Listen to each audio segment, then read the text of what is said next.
యేసుక్రీస్తు దివ్యనామమున నా ప్రియ సహోదరి సహోదరులారా, మీకు వందనాలు శుభములు తెలియజేస్తున్నాను. ఈరోజు వాగ్దానము బైబిల్ గ్రంథంలో నుండి యాకోబు రాసిన పత్రిక 5వ అధ్యాయము 16వ వాక్యమును ధ్యానం చేసుకుందాము. మీ పాపములను ఒకరితోనొకడు ఒప్పుకొనుడి, మీరు స్వస్థత పొందినట్లు ఒకని కొరకు ఒకడు ప్రార్థన చేయుడి. నీతిమంతుని ప్రార్థన మనస్సుపూర్వకమైనదై బహు బలము గలదై ఉండును. నా ప్రియటువంటి దేవుని బిడ్డలారా, మీ పాపములను ఒకరితోనొకడు ఒప్పుకొనుడి అంటున్నాడు. అంటే క్షమించేటటువంటి గుణమును మనము కలిగి ఉండాలని ఈ వాక్యం యొక్క సందేశం, సారాంశం. నా ప్రియటువంటి దేవుని బిడ్డలారా, ఒప్పుకొనుడి, ఒకరితో ఒకడు ఒప్పుకొనుడి అంటే నీ సహోదరునికి నువ్వు అన్యాయం చేసి ఉంటావు, నీకు తెలుసు. సహోదరుడా, నీకు అన్యాయం చేశాను, నన్ను క్షమించు అని క్షమాపణ కోరుకునేటటువంటి మంచి మనస్సును నీవు కలిగి ఉండాలి. దానికి ఒప్పుకొనుట అంటారు. కానీ అలాంటి స్థితి ఉండదు. దాన్ని కప్పుకోవడానికి ఎన్ని అబద్ధాలైనా, ఎన్ని మాటలైనా మాట్లాడి మరింత ఆ దోషమును కప్పిపుచ్చుకొని ఇతరులను బాధ పెడుతూ వాళ్ళు బాధపడుతుంటారు. అందుచేత సమస్య మరింత జటిలమై పెద్దదైపోతుంది. సమాధానాన్ని కోల్పోతారు, శాంతిని కోల్పోతారు. తమ బలహీనతను తాను ఒప్పుకొని విడిచిపెట్టినాడు మనశ్శాంతి కలుగుతుంది. వాళ్ళ ముందు ఒప్పుకుంటే నన్ను ఆడ చిన్నగా అయిపోతున్నావు, ఎక్కడ తక్కువ కనబడుతున్నానని, ఎక్కడ తక్కువ చూపు చూస్తున్నానని వాళ్ళు ఆలోచించుకొని దానిని ఒప్పుకొనక కప్పుకొని బాధపడుతూ ఇతరులను బాధిస్తూ మానసిక క్షోభ వాళ్ళు అనుభవిస్తూ ఇతరులకు కూడా అనుభవిస్తూ ఇబ్బంది పడుతూ ఉంటారు. ఈ మాటలు వింటున్నటువంటి దేవుని బిడ్డలారా, ఇక్కడ మనం గమనించాలి. ఒకరితో ఒకడు ఒప్పుకొని పశ్చాత్తాపడి మనస్సు మనకు ఉండాలండి. అప్పుడు కనికరం గల దేవుడు, జాలి గల దేవుడు నీ పాపాలను కడిగిస్తాడు, నీ పాపాలను పరిశుద్ధపరుస్తాడు. తన రక్తదాక్షతో నేను కడిగి శుద్ధి చేసి నీ హృదయాన్ని శుద్ధి చేస్తాడు. నీ పాపాలన్నింటినీ కడిగి వేస్తాడు ఆయన. నువ్వు కడగబడాలి అంటే ఒప్పుకోలు నీకు కావాలి. దానికి పశ్చాత్తాపము అన్నారు. ఈ పశ్చాత్తాప హృదయం గలవాడవై నీవు ఒప్పుకోలు హృదయంతో ఉన్నట్లయితే దేవుని దయకు, దేవుని పాత్రుడకు, కనికరానికి అర్హుడవుతావని గుర్తించుకో. ఒకవేళ ఒప్పుకోక దాన్ని కప్పుకున్నంత కాలం అది మరింత నీలో విషాన్ని నింపుతుంది.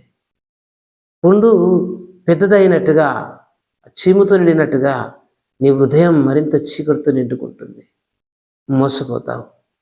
కాబట్టి ఆ పాపమును ఒప్పుకొని విడిచిపెట్టు, క్షమాపణ కోరుకో, నీకు దీవెన సమాధానం కలుగుతుంది.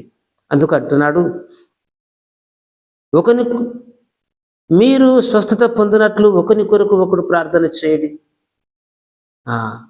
ఒకరికొకడు బలహీనతలు ఉన్నప్పుడు సారీ అండి, తప్పు చేశాను, క్షమించని అడిగే మనస్సు కలిగి ఉండాలి. రెండవది స్వస్థత. బాధలు, కష్టాలు, శోధనలు, ఇబ్బందులు, ఇరుకులు వచ్చినప్పుడు ఒకరికొకరు దేవుని సన్నిధానంలో ఒకరి మేలు కొరకు ఒకరు ప్రార్థన చేసే మంచి హృదయాన్ని కలిగి ఉండాలని దేవుడు కోరుకుంటున్నాడు. నీతిమంతుని ప్రార్థన, విజ్ఞాపన మనస్సుపూర్వకమైనదై బహు బలము గలదై ఉండును. నీతిమంతుని విజ్ఞాపన, ప్రార్థన అంటే నీవు చేసే ప్రార్థన అప్పుడు నీతి గలదై ఉంటుంది. ఈ ఒప్పుకునే హృదయం నీకు లేకపోతే నీ ప్రార్థన నీతివంతమైనది కాదు. అది అబద్ధముతో కూడిన ప్రార్థన, మోసముతో కూడిన ప్రార్థన, పాపముతో కూడినటువంటి ప్రార్థన అవుతుంది. కాబట్టి పశ్చాత్తాపపడి నువ్వు ఒప్పుకొని నాడు నీ ప్రార్థన నీతిమంతుని ప్రార్థనగా మారుతుంది. నీతిమంతుని ప్రార్థన, నీతిమంతుని విజ్ఞాపన మనస్సుపూర్వకమైనదై బహు బలము గలదై ఉండును. అప్పుడు నీ ప్రార్థన యథార్థ హృదయంతో కూడిందై, యథార్థ మనస్సు గలదై, బహు బలం గలదై ఉంటుంది. అది దేవుని సన్నిధికి సరాసరిగా చేరుతుంది. ఆ కనికరం గల దేవుడు, ఆ దయగల దేవుడు నీ ప్రార్థన విని ఆలకించి అంగీకరించి నీకు జవాబునిస్తాడు, నీకు సహాయం చేస్తాడు. ఈ మాట వింటున్నటువంటి నా ప్రియమైన దేవుని బిడ్డ, నీవు నీ బలహీనతలను, నీ తప్పులను లేక నీ స్నేహితులకు, లేక నీ తోటి వారికి, లేక నీ భర్తకు, లేక నీ భార్యకు, నీ రక్త సంబంధికులకు, ఎవరికైనా సరే నువ్వు అన్యాయం చేసినప్పుడు దాన్ని వారి ఎదుట యథార్థ హృదయముతో ఒప్పుకునే మనసు నీకుంటే నీవు దీవించబడతావు. దాన్ని కప్పుకున్నంత కాలం నీవు మరింత బాధపడతావు, ఇతరులను కూడా బాధలోనికి నెడతావు అన్న సంగతి గుర్తుపెట్టుకో. కాబట్టి దేవుడు అంటున్నాడు, ఒకరితో ఒకడు ఒప్పుకొనండి, క్షమాగుణం కలిగి ఉండండి, క్షమించమని అడగండి. క్షమించమని అడిగినప్పుడు క్షమించే హృదయం కూడా మీరు కలిగి ఉండాలి అని అంటున్నాడు. ఒకరికొకడు స్వస్థత కొరకు ప్రార్థన చేసుకోండి. బాధలు కష్టాలు వచ్చినప్పుడు మీ ప్రార్థనలు నేను వింటాను కనుక మీరు ప్రార్థించండి. ఎందుకంటే మీరు నీతిమంతులుగా మారుతున్నారు, మీ బలహీనతలను ఒప్పుకొని విడిచిపెడుతున్నారు, మీకు క్షమాపణ దొరుకుతున్నది. కాబట్టి మీ ప్రార్థన నేను త్వరగా వింటాను, న్యాయం చేస్తాను, మిమ్మల్ని దీవిస్తాను, ఆశీర్వదిస్తాను అంటున్నాడు. ఈ మాటలు వింటున్న దేవుని బిడ్డలారా, ఒప్పుకొని మనసును నువ్వు కలిగి ఉన్నావా? ఒకరికొరకొకరు స్వస్థత కొరకు ప్రార్థన చేసుకునే మనసు నువ్వు కలిగి ఉన్నావా? ఉంటే నువ్వు ధన్యుడవు. అలాంటి మనస్సు కలిగి ఉండాలని దేవుడు కోరుకుంటున్నాడు. ఈ మాటలు వింటున్న నీకు అట్టి హృదయం దేవుడు మనకు అనుగ్రహించును గాక. ప్రార్థన. ప్రేమస్వరూపి అయిన దేవ, వందనములు తండ్రి. ఈ కొద్ది సమయంలో ఈ కొద్ది నీ వాక్కులు వింటున్న నీ బిడ్డలను దీవించి దర్శించండి ప్రభువా.